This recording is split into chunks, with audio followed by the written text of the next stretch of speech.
Welcome students. Today I will show you biosynthesis of ethylene. इथलीन का biosynthesis plant के सभी parts में होता है. All parts of the plant produce इथलीन.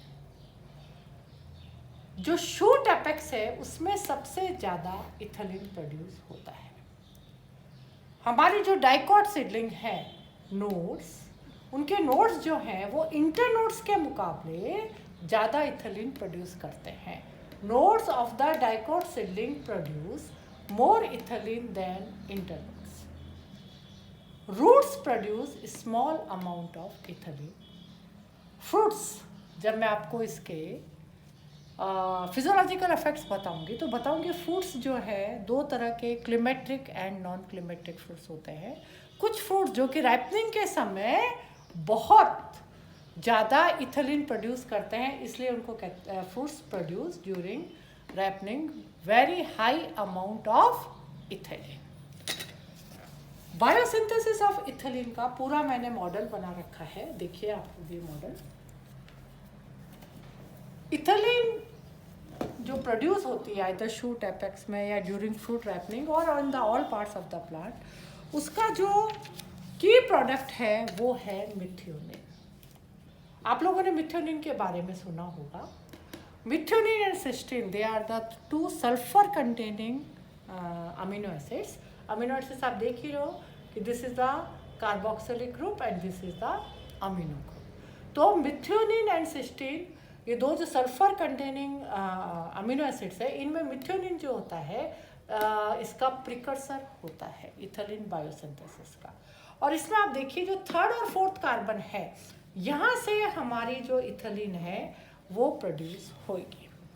So in all higher plants they produce ethylene by feeding labelled metabolites. It has been shown that primary precursor of the ethylene is an amino acid that is methionine. ये मैं आपको बता ही चुकी हूँ. Third and fourth carbon of methionine is converted to ethylene. Other eventual products of methionine metabolism are carbon dioxide, formic acid, ammonia, methyl S-adenosine or some other methyl compounds. Both ammonia and methyl thiol group can be metabolized back into methionine, thereby converting nitrogen and sulfur and allowing the ethylene synthesis to continue. अब आप देखिए कि जो हमारा ये ammonia group है या ये हमारा कार्बोक्सिलिक ग्रुप है, ये वापस मिथ्योनिन बनाएगा और ये वापस जब मिथ्योनिन बनाता जाएगा तो हमारे क्या होगा कि ये जो प्रोसेस है ये कंटिन्यूस रहेगा. तो आप देखिए कि ये अमीनो ग्रुप और ये कार्बन डाइऑक्साइड जो है वापस किसको बनाएगा, मिथ्योनिन को, और मिथ्योनिन से वापस हमारी इथलीन बनती जाएगी. इथलीन हमेशा थर्ड एंड फोर्थ कार्बन से बनते हैं. The pathway of this biosynthesis is that in the first step, methionine is activated with ATP and converted to S-adenosyl methionine, जिसको हम कहते हैं SAM. अभी मैं बता रही हूँ आपको, जिसको हम कहते हैं SAM, and pyrophosphate is liberated. आप देखिए this is methionine. ये मिथ्योनिन जो है ATP जो है ADP and inorganic phosphorus में कन्वर्ट हो जाती है. एंड ये जो एडीपी होती है ये एडिनोसिन देती है. आप जानते हो एडिनोसिन क्या होता है कि एडिनाइन जो नाइट्रोजन बेस है which is attach to this sugar that is ribose sugar, और इसको हम मिला के एडिनोसिन कहते हैं. तो ये जो मिथ्योनिन है इससे अटैच हो जाता है हमारा एडिनोसिन. आप लोगों को समझ में आ रहा है. ये तो 5 कार्बन आपको पता ही है, 5 कार्बन राइबोज शुगर है और इससे एडिनिन जुड़ी हुई है और इसको टोटल हम क्या कहते हैं, एडिनोसिन. अब ये एडिनोसिन किससे जुड़ता है, हमारा जो है सल्फर पोर्शन उससे ये जुड़ जाता है. उसके बाद इसका पूरा नाम क्या हो गया, देखिए ये पूरा नाम मैंने यहाँ पे लिखा है एस एडिनोसाइल मिथ्योनिन. क्या कहते हैं इसको, एस एडिनोसाइल मिथ्योनिन, और शॉर्ट में हम इसको कहेंगे सैम. तो ये सैम जो है ये इसका की प्रोडक्ट है. Then this reaction is catalyzed by which enzyme, that is SAM synthetase. ये जो रिएक्शन है किससे कैटेलाइज होती है, सैम सिंथेटेज से। एंड इसमें इसको एंजाइम का दूसरा नाम भी है ATP methionine S adenosyl transferase. आप देखिए ATP methionine S adenosyl transferase, ये भी एंजाइम कह सकते हैं। In SAM, the sulfur atom of the methionine is linked to C5 of the ribose moiety of the adenosine। आप देखिए ये पूरा एडिनोसिन है, इसके 5th कार्बन से हमारा जो मिथ्योनिन है उसका S जुड़ा हुआ है। In many cases, solenomethionine has been found to be better substrate for ethylene biosynthesis than methionine। The enzyme SAM synthetase has a higher affinity for solenomethionine than for the methionine। बहुत सी में कहा जाता है कि जो solenomethionine है वो ज़्यादा इथिलीन बायोसिंथेसिस में पार्ट लेता है, क्योंकि जो हमारा एंजाइम होता है SAM synthetase, दिस एंजाइम, इसकी ज़्यादा जो एफिनिटी होती है वो solenomethionine के लिए होती है। The next step in the biosynthesis, अब इसके बाद ये पूरा हो गया हमारा सैम बन गया, उसके बाद नेक्स्ट स्टेप क्या है देखिए आप। The next step in the biosynthesis of ethylene is the conversion of SAM into 1-amino cyclopropane carboxylic acid, जिसको हम ACC कहते हैं। ये देखिए ACC। अब इसका नाम कैसे पड़ा है आप लोग देखिए, दिस सी एंड दिस सी, ये हो गया एक प्रोपेन जिसको हमने साइक्लिक फॉर्म में रखा है। So this is the cyclopropane. तो ये अमीनो ग्रुप जुड़ा है इससे, तो 1-amino साइक्लोप्रोपेन कार्बोक्सिलिक एसिड। आगे आप लोगों को नाम कैसे बना है इसका, दिस सी 3 कार्बन है तो दिस इज साइक्लोप्रोपेन, इसके 1 कार्बन से जुड़ा हुआ अमीनो ग्रुप, तो इसका पूरा नाम क्या हो गया, 1-amino cyclopropane, and this is the carboxylic group, carboxylic acid, जिसको शॉर्ट में हम क्या कहेंगे ACC। Now this step is believed to be the rate limiting step in the ethylene production, and any factor influencing the activity of ACC synthetase enzyme influences ethylene production accordingly।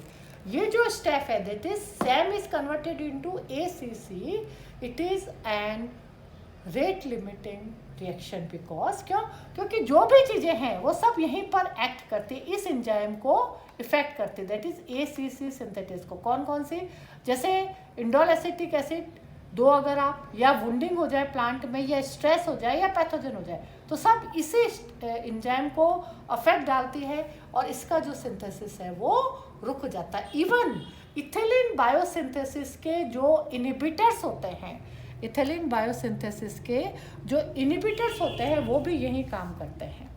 आप देखिए auxin, stress factor such as wounding, chilling, drought, pathogen which induce ethylene production increases ACC synthetase activity. In water-logged condition also more ethylene is produced apparently due to activation of ACC synthetase.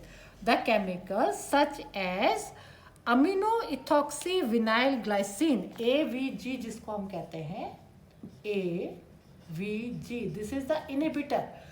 इसका full form क्या है, amino ethoxy vinyl glycine and amino oxyacetic acid inhibit ethyl production by inhibiting, ये कैसे inhibit करता है, by inhibiting this ACC synthetase enzyme।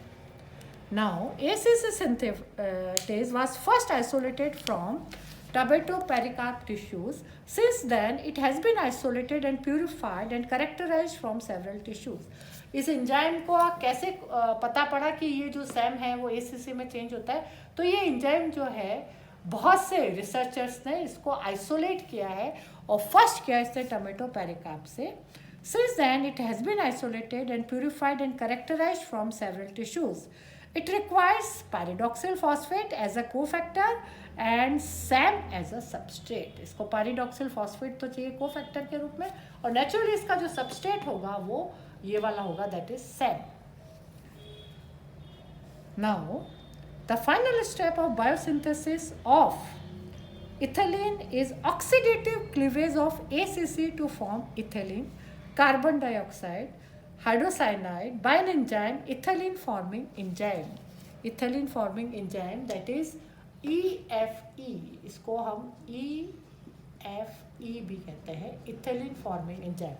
अब देखिए इसमें क्या क्या हो रहा है. एक तो ऑक्सीडेशन होता है, ऑक्सीजन जो कार्बन डाइऑक्साइड में चेंज हो जाती है, और हाइड्रोसाइनाइड्स जो है दैट इज HCN वो बनता है, और अल्टीमेटली आपके इथेलिन बन जाता है. कुछ लोग इसको ACC ऑक्सीडेज एंजाइम भी कहते हैं. नाउ